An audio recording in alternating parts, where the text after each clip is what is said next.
প্রিয় জন্মভূমি। 54 বছরে বাংলাদেশ বারবার সুযোগ পেয়েছে, যারা শাসন ক্ষমতায় এসেছেন তারা নিজেরা ক্ষমতাবান হয়েছেন, কিন্তু জনগণের ক্ষমতা তারা বৃদ্ধি করেন নাই। তারা জনগণের পকেট কেটে নিজেদের কপাল কিসমত বড় করেছেন, জনগণের টাকা চুরি করেছেন, ডাকাতি করেছেন, লুণ্ঠন করেছেন, ব্যাংক ধ্বংস করেছেন, বীমা ধ্বংস করেছেন, শেয়ার মার্কেট লুট করেছেন, মেগা প্রকল্পের নামে মেগা দুর্নীতি করেছেন। এই লুণ্ঠন করা টাকাগুলো দেশে রাখার সৎসাহস ছিল না বলে বিদেশে পাচার করে দিয়েছে, যার পরিমাণ হচ্ছে 28 লক্ষ কোটি টাকা। এই টাকা কার? এই টাকা আপনাদের।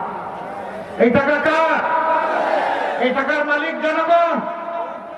জনগণের ট্যাক্সের টাকা, ঋণের টাকা, অনুদানের টাকা চুরি করে এরা বিদেশে লুণ্ঠন করে পাঠিয়ে দিয়েছে।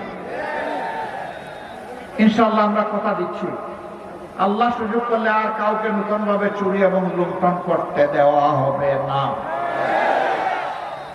আর লুণ্ঠিত অর্থ না, এইগুলা নিয়ে কাউকে আমরা বিদেশে শান্তিতে থাকতে দেব না।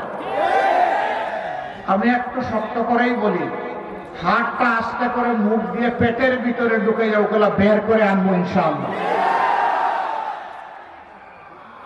ফেরত এনে লুণ্ঠিত টাকা যুক্ত হবে রাষ্ট্রীয় কোষাগারের তহবিলে, এবং সেখান থেকে 54 বছরে বাংলাদেশের যে এলাকা যতটা বঞ্চিত হয়েছে, পিছিয়ে পড়েছে, ইনশাআল্লাহ ইনসাফের দাবি পূরণ করার জন্য ওই এলাকা থেকেই আগে উন্নয়ন কর্মকাণ্ড শুরু হবে।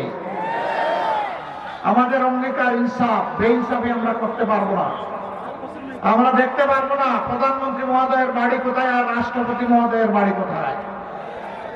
আমরা দেখব বাংলাদেশের প্রিয় জনগণ কোন জায়গায় বেশি দুঃখে কষ্টে আছে, সেই জায়গার সমাধানটা হবে আগে ইনশাআল্লাহ।